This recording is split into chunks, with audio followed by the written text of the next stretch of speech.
Hmm. Yan, dito naman tayo sa pangyayaring ambush sa Carmen, sa bukid ng Carmen, sa area ng Sudicor. Laging. Hindi pa nangyari yun, may plenum kasi sa regional plenum doon sa Bagat. Kasama na yung plano, pag matapos ang plenum, may trabaho kasi nga sanction doon sa Sudicor. Kasali ko doon. Kasi lang ang assignment namin doon kami mag-blocking at sa mag-ambush sa tropa ng 36 IB sa bukid ng Sudicor line. Kaya di pa yun ang pagkatapos nag-move ng persa namin, kasama kami at saka patungo ng Sudicor kasi yan pang mga 3 araw kami nag-mobile para maabot yung ambush site namin. Ang hirap talaga sa pagpatungo namin doon kasi halos gabi kami naglalakad.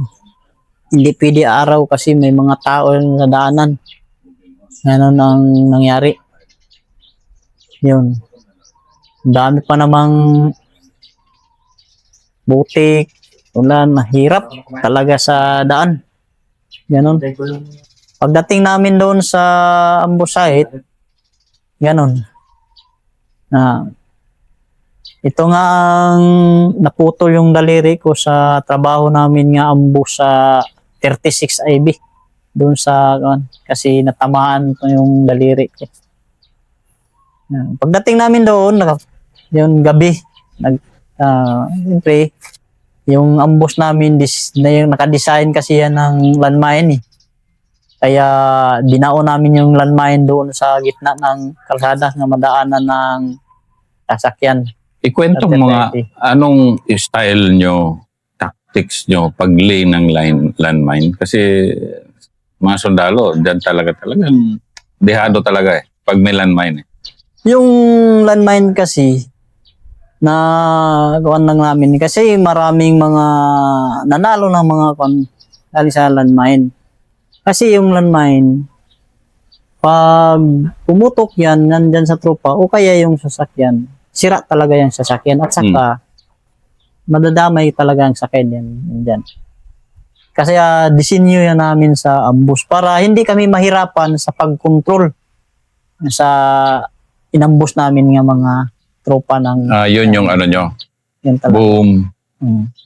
Yun talaga ang purpose. Kasi pag manpower talaga, manpower to manpower lang.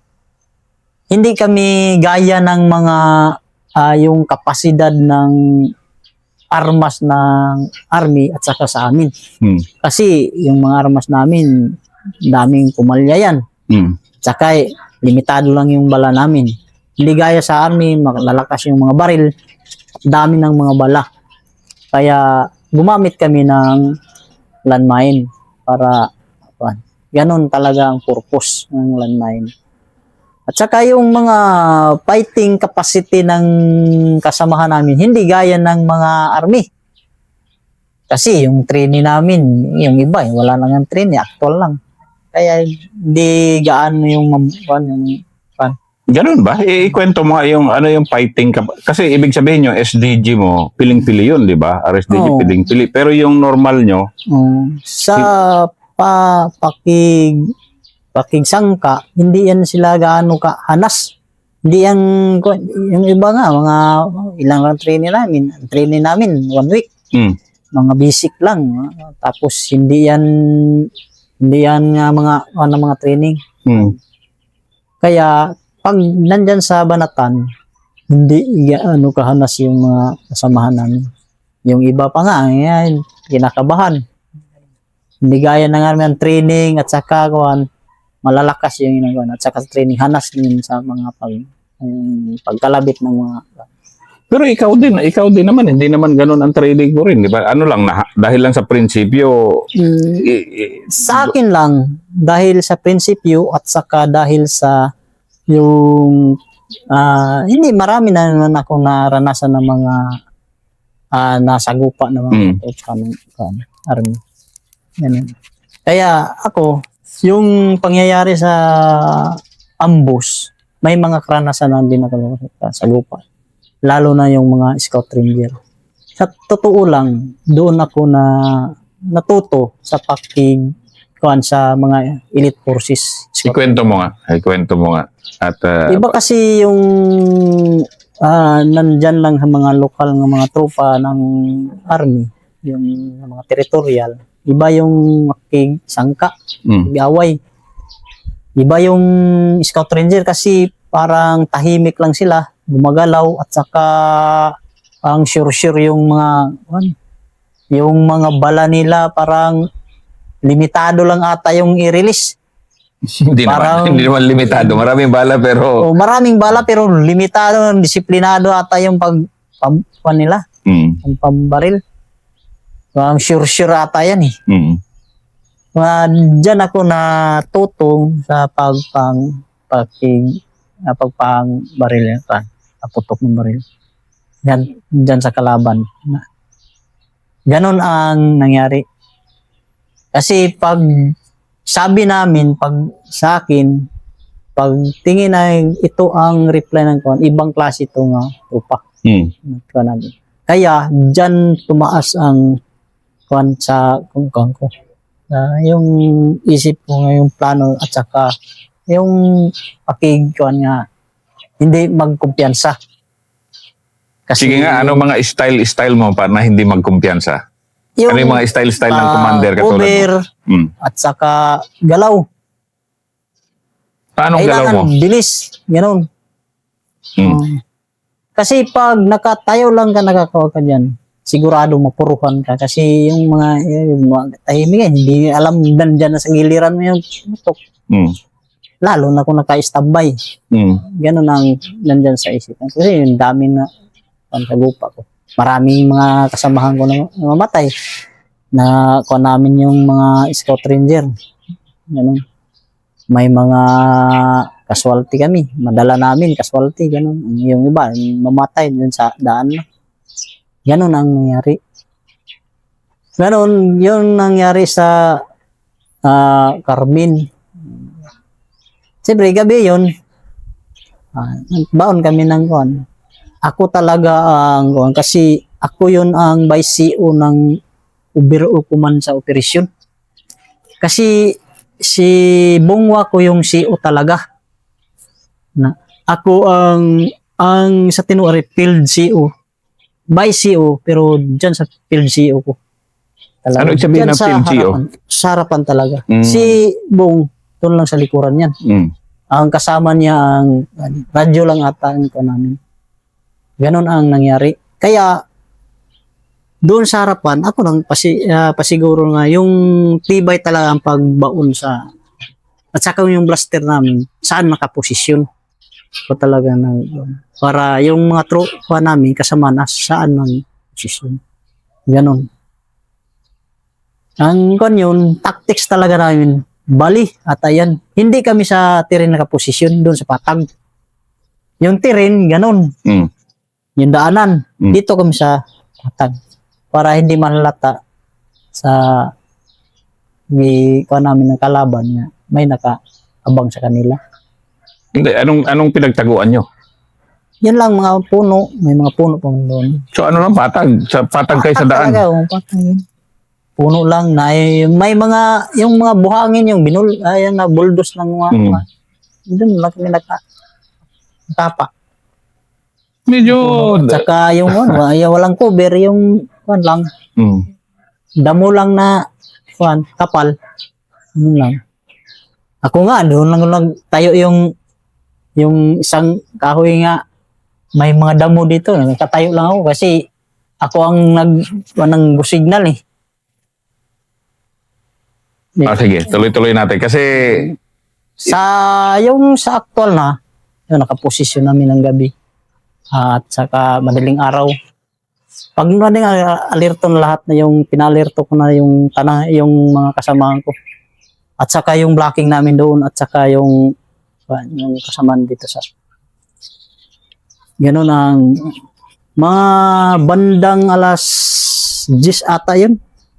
Tagal nga kami nakaposisyon doon. Sabi ng kasamahan, kain muna tayo. Wag na. Kasi hindi natin alam kung anong oras yun pumasok. Ganun. Hindi. Nagpadala lang kami ng mga kuan. Kasi may mga liaison kami. Yung mga kuan, padala na lang ng mga pagkain doon ang kumain kahit nakadapa. Ganun ang walang lalabas, walang kikilos. Yung gaano yung disiplina nyo pag ganyan? Gaano yung disiplina nyo pag ganyan? Yung, di ba, siyempre meron din yung kuminsan, may pasaway din ba pag ganyan na meron. tatayo-tayo, ganon? Pabalik-balik yun. Pabalik-balik. Kasi, wag kang damay operasyon natin na mamamatay tayo. Hindi simpleng kuning kalaban natin. Hindi gaya yung ubang kasamahan natin yung kuan, yung kalaban nila yung mga SKA lang eh.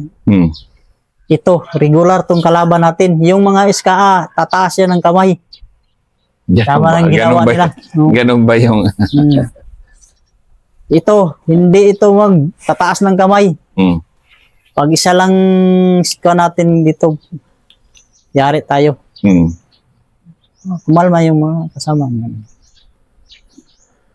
Yung blocking namin kasi hindi lang malayo.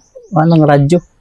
Isabi ng blocking namin bandang mga alas 9 yata 40 yan.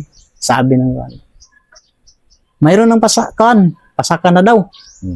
Ganun. Sabi na maya-maya nakadaan na sa kanila. Na sa ila sa nagposisyon na kuan at saka doon sa amon mga kuan lang ata 15 minutes. Ay natin ganun. Di alerto yung mga kasama.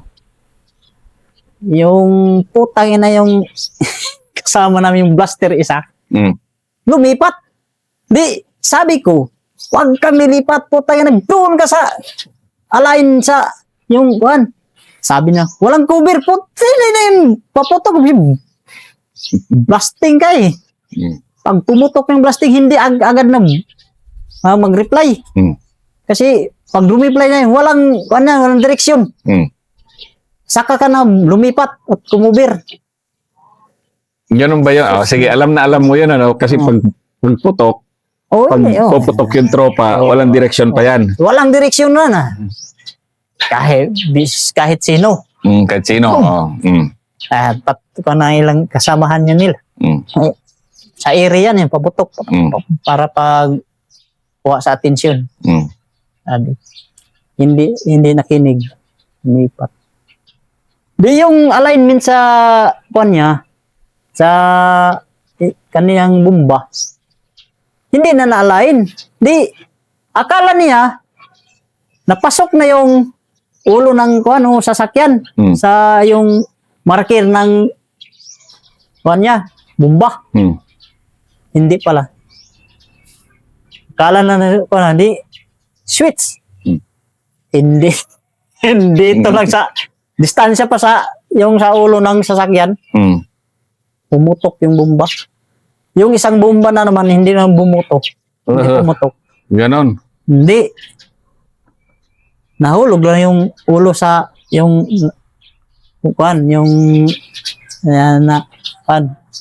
naputok na nahulog yung ulo. Pero wala. Hindi na kabanti yung sasakyan. Hindi nagkaputukan. Yung mga nakita lang namin yung mga tropa sa 36 lumipat na gano'n na, nagbaba na. Baba na. Sino? Di, ilan lang yung casualty. Doon na doon sa harapan namin. Kasi nasa ano pa naman. Kasi hindi nila, yung akala ng 36, yung nag-ambus doon sa tirin. Di dito sila tumalon sa amin. Sa inyo? Di, harap-harapan. Sagdi pa lang. Pinusilay.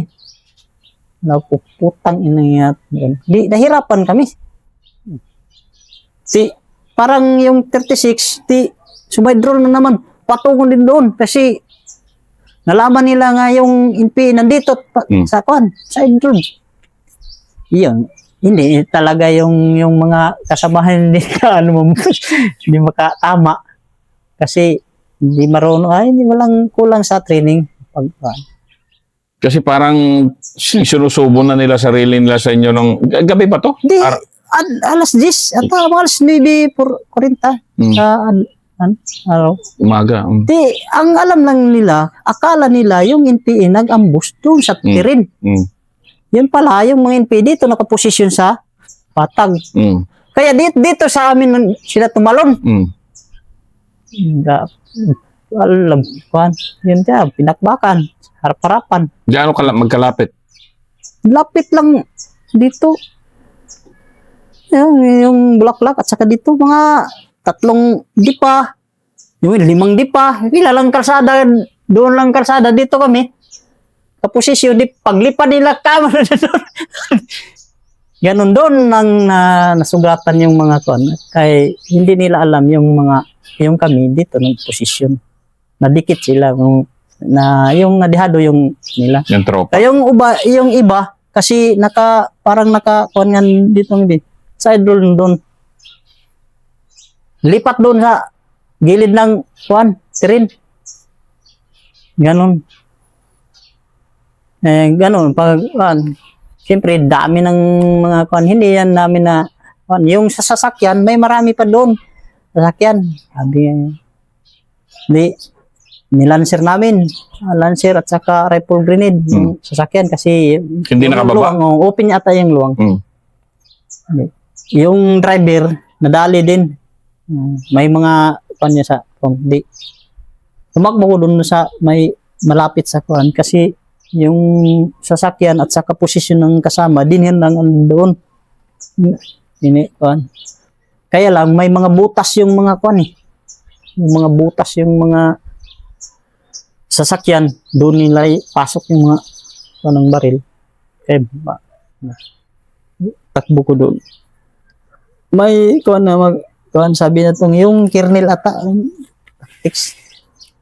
may kasamahan nila nga yung nasugatan. Sabi ng yung kernel attack yan. Yung surrender. Hinawakan yung kasamahan niya. Di sabi ko, nandun ko sa harapan. Muntik nga kang yung tamaan. Sabi ko, bitawan mo yan. Yung baril mo.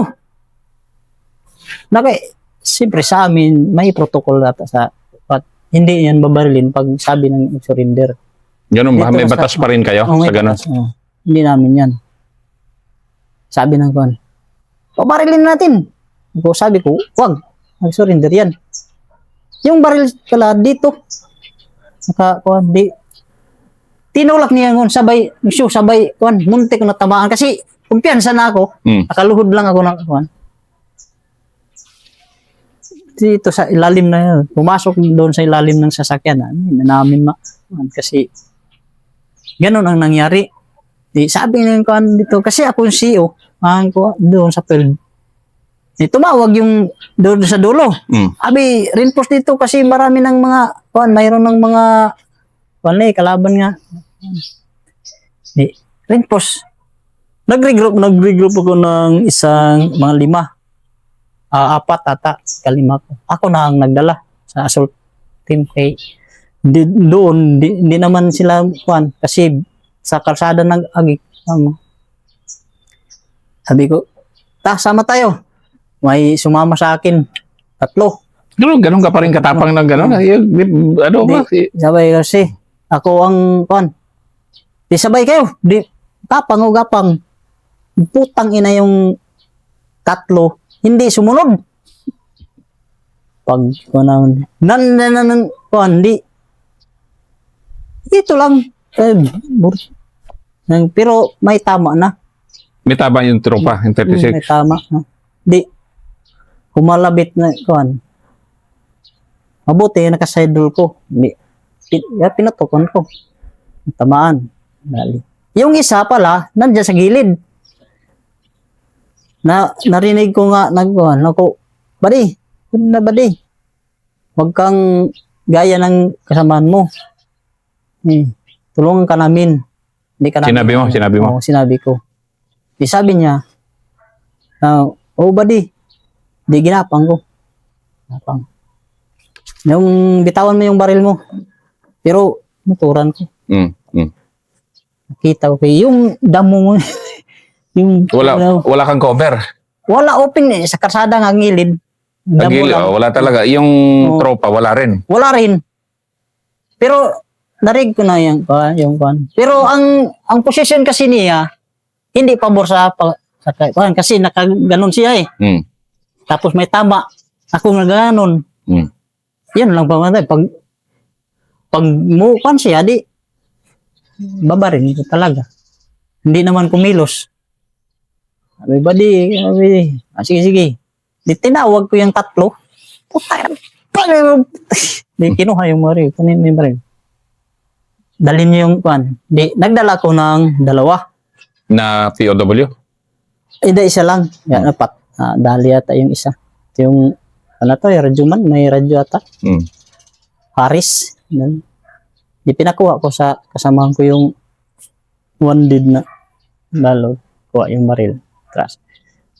Yung kwan. Samahan ko ninyo. Yung isa. Sumama di. May kahoy ata man yung malalaki na kahoy. Pinuntahan ko yung malalaking kahoy. Ako dito dumaan. Gapang. Pag upo, dito ko, pikit sa kahoy. Yung isa doon sa gilid. Dumaan. Doon sa gilid. Doon. Baril.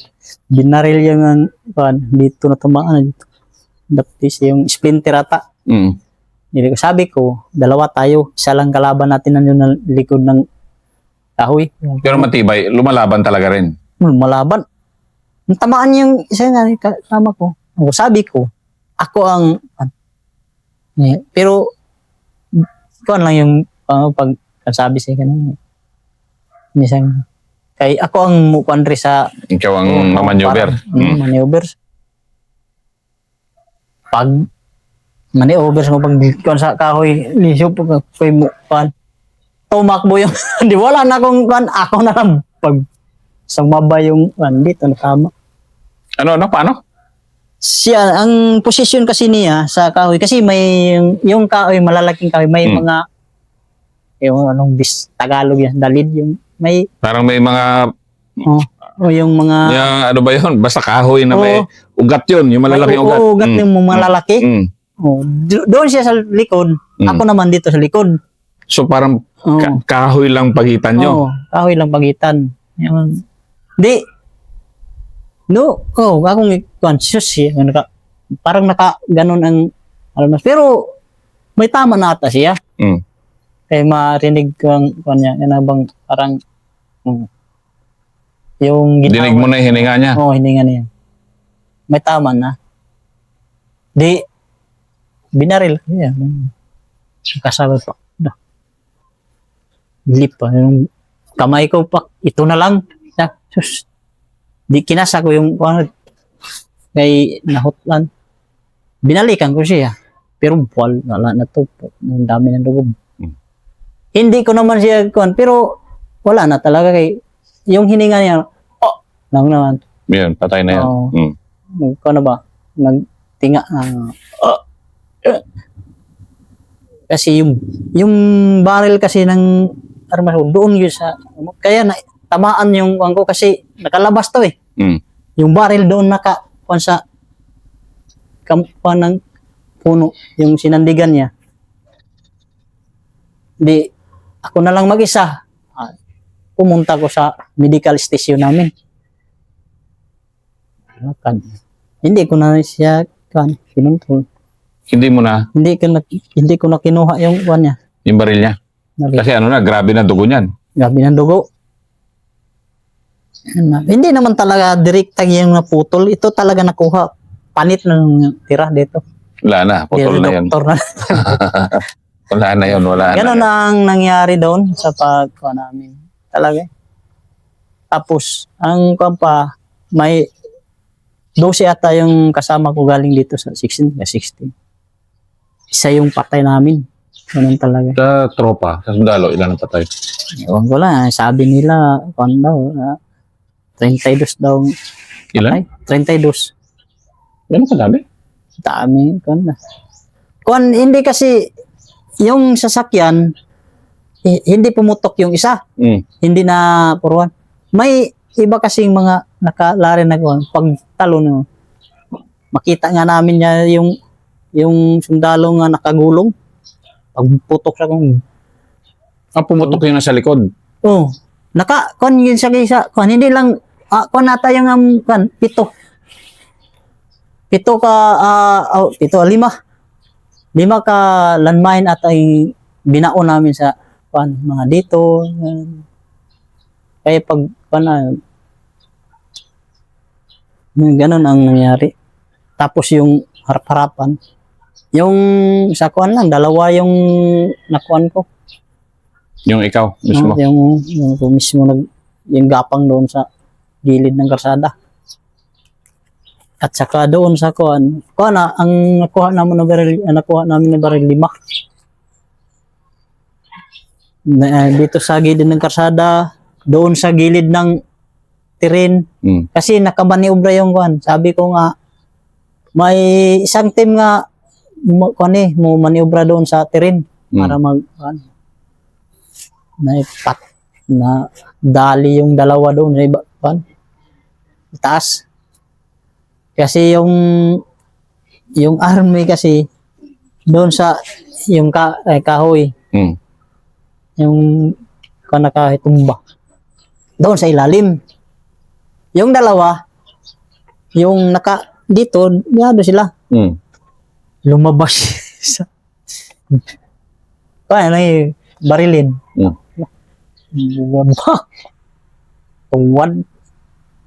One shot lang dito. Ang isa naman nakatutre. Mm. Pag atras, nakatalikod. Dito. Tama. Di, saan ka galing? Nakatalikod. Di, patras. Sana siya. Kasi igo na yung team leader. Mm. Dito na igo. Di siya, matras, talikod. Mm. Pero yung nagbaril, kasi may iba bang kasama, namatay din. Nakuha nilang baril. Na army. Doon sa ilalim ng kahoy nga. Ganon ang nangyari. Grabe ang naging buhay mo rin, ano, na parang... Pero ano to, 2006 pa ito. Kumaga isa sa mga una mo ring... Hindi 2006 yan, 2008 ata. 2008. Isa sa mga una mo rin na malakihan to na ano. Ang unang-una na doon sa Malimuno, yung pinakauna. Mm. Tapos ito yung sumunod na Sumunod malaki, no? At yung, pero simple, nantong sa mayor. Pero noon, tumataas yung ranggo mo. Ito na yung mga... Mabilis nga nagtaka nga ako, parang ilang bulan lang, ganun. Galing ko ng team leader, ilang bulan, squad leader, mga ilang bulan, mga 6 na bulan, team leader din, hanggang na kalihim, ganun. Nangyari sa atin. Grabe yung naging buhay mo.